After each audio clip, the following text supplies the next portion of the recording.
La ilaha illallah Muhammadur Rasulullah. We have this in our heart.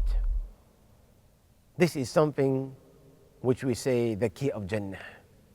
La ilaha illallah is the salvation from hellfire. La ilaha illallah, what elevates our rank in the eyes of Allah subhanahu wa ta'ala. For therefore, when Allah Azza wa Jalla mentioned this is from His ni'mah that has perfected your religion, وَرَضِيتُ لَكُمُ الْإِسْلَامَ دِينًا, I am pleased as Islam of your religion. Subhanallah, what a blessing for us to know that we are upon the straight path. What a blessing for us to know that we are from the ummah of the Prophet Muhammad sallallahu alayhi wa sallam. Subhanallah.